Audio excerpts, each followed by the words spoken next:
Большая линия Майами, основа моего существования. الخط الساخن لعبة جميلة جدا. Hotline Miami is my favorite experience of all time.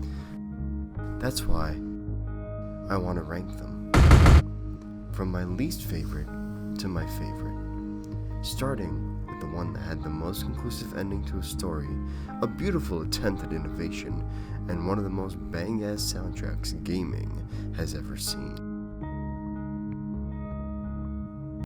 Hotline Miami came to the stores on March 10th, 2015.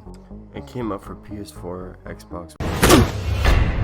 Oh, hey guys, welcome to EB Games. Let me guess. Hotline Miami. Wrong number. Xbox One. First of all, there was never a physical release on PlayStation or Xbox. Second of all, for the uninitiated, Hotline Miami is an indie game created by Dennis Whedon and Jonathan Soderstrom, also known as Denton Games, a portmanteau of both their names. Before Hotline Miami, there was Super Carnage, a game that Jonathan started working on at the age of 18. Due to some pathfinding error, he canceled the game and met Dennis Whedon, singer and keyboardist in the synth-punk band aptly named. The band wanted a game, so they collaborated on one for them. The game was called Keyboard Drumset Fucking Werewolf, and another named Life Death Island, which got cancelled. They later saw the commercial potential of Super Carnage and wanted to turn it into a complete game. I would just like to pause and talk about the fact that Super Carnage only had one level, and that level became Full House in Hotline Miami 1. No, stop it, stop, not that one. They also got rid of the grenades from Super Carnage because they felt like it didn't really add to the flow of Hotline Miami. Actually, everything that got removed was a flamethrower, plank, rocket launcher, minigun, sniper rifle, taser, sledgehammer, and a silenced submachine gun. Oh, and an automatic shotgun. The most major influences of Hotline Miami are David Lynch, Drive 2011, Cocaine Cowboys, and Kick-Ass for the violence and the use of the masks. Everyone at the same level of knowledge now? Good. Hotline Miami 2 is my least favorite Hotline Miami game. This doesn't mean I don't love it. It's like if you had a child with a square head. You love and care for it, and you enjoy every aspect, yet it's rough around the edges. Same beautiful graphics of Hotline 1, less concise story displayed in a Pulp Fiction style, non-chronologically, unlike how Beyond Two Souls did it, meaning it's good. The gameplay is as visceral as the first game with one major flaw. In my opinion, some of the maps are too big and way too wide of an open space, with many blind spots, but it still controls like a dream. It's the closest we are ever going to get to a top-down John Wick game. Sorry, Hex, due to the improv and fast movement required to succeed. Hex doesn't give me the same satisfying feel that a scene in John Wick does, but Hotline achieves that. Again, I hate turn-based, so my opinion is moot. Not to mention, the game has a beautiful soundtrack, such as songs like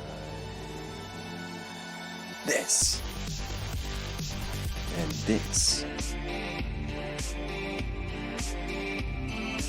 and this, not that, and this, and this. You are gonna have a good time. Characters are mostly responsive and fast, like watch this.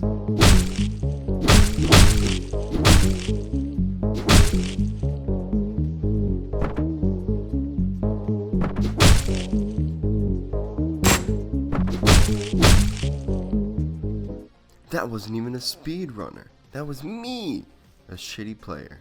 The gunplay feels strong, and you actually feel panic when you shoot one bullet and everyone comes at you. It has a beautiful feeling of spontaneity. After you die, get killed, get shot, get bludgeoned, die, and experience death.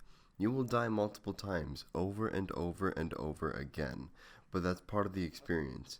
It usually gives you an array of things you can do and characters to play. The main four are the fans, appreciators of the masked killer, and his destruction of the mafia. We'll get to that. Corey the zebra, Tony the tiger, Bear, and the siblings. Corey can roll and has iframes. Immunity frames, if you don't know what that is. Yes, he is the Dark Souls of Hotline. Tony is weapon disabled. He only uses his fists, but they kill on impact.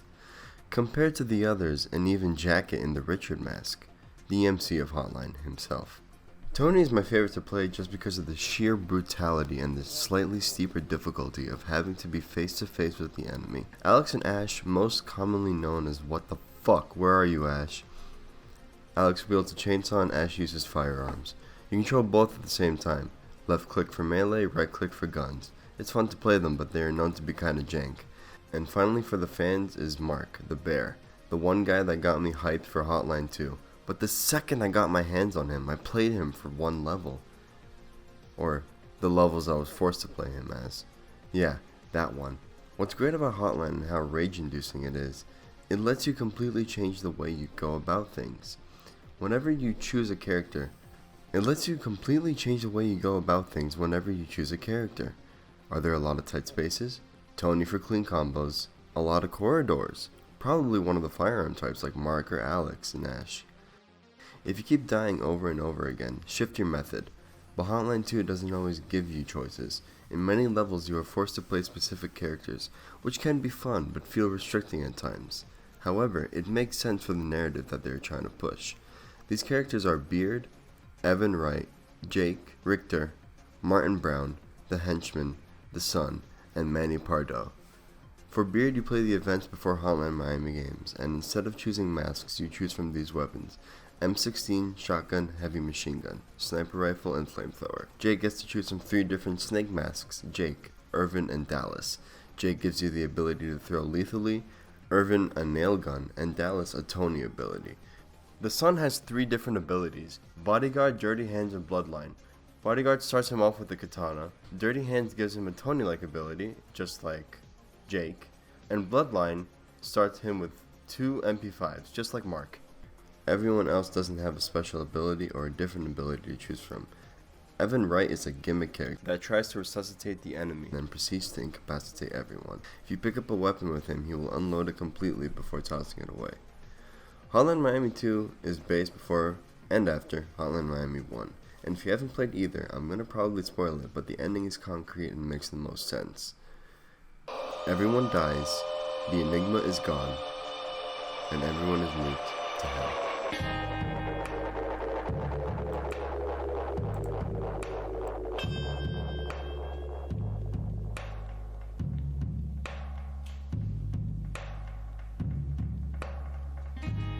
You are the blood flowing through my fingers.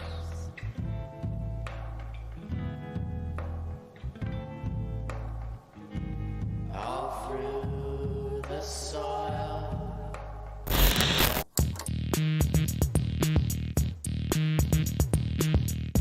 Hotline Miami 1 is my second favorite Hotline Miami game. The moment I laid my eyes and ears on this game's trailer, I fell in love with the aesthetic and the gameplay.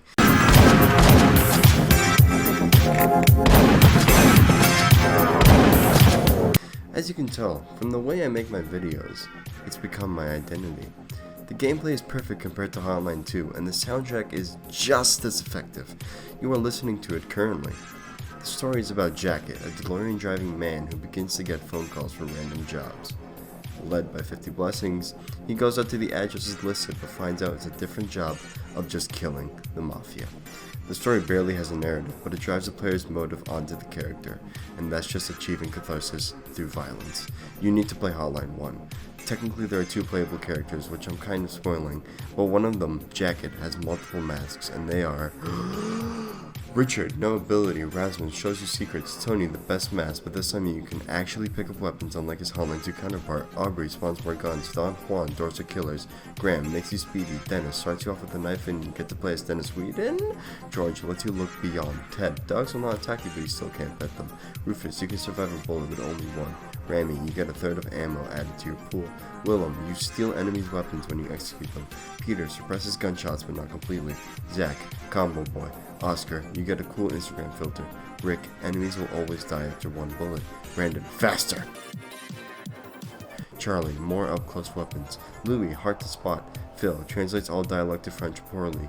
Nigel, reverses your controls like that silly Jason move in Mortal Kombat.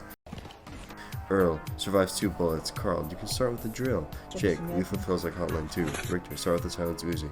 And finally Russell, which is a console-only mask. Another Instagram filter. Other than the biker levels, you get to choose from any of these masks for any of Jacket's levels. It's too much fun, and the versatility just makes you want to keep playing. You will hate Windows after playing this game, and maybe dogs. You are the bane of my existence. Please, get through the difficulty of the game and finish it, and if you can't, watch one of Squatch Gaming's summary videos, because Hotline Miami is a wonderful trip.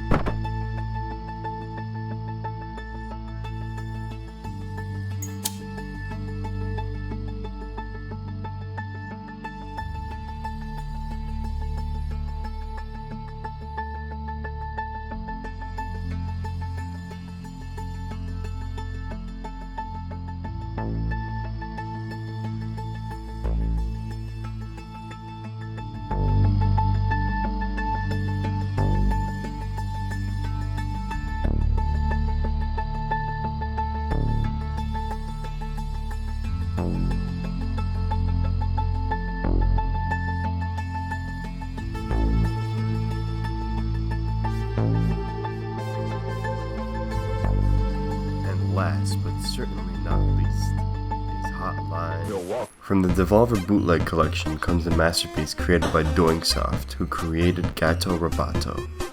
Replicating the feeling of old SNES games, I think, Hotline Milwaukee has the slowest controls and least responsive of any Hotline Miami game.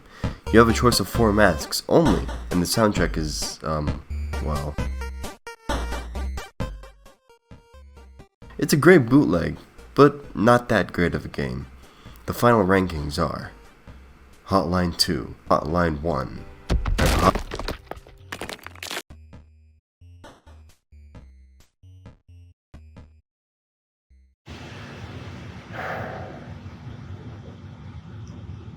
I'd like to wish everyone good health and safety in these trying times. It'll hopefully all blow over soon. And I hope my video might have lightened up this bullshit. If you liked the video, please share. If you hated it, tell me what I did wrong, because I want to improve. This has been Incognito. Thanks again.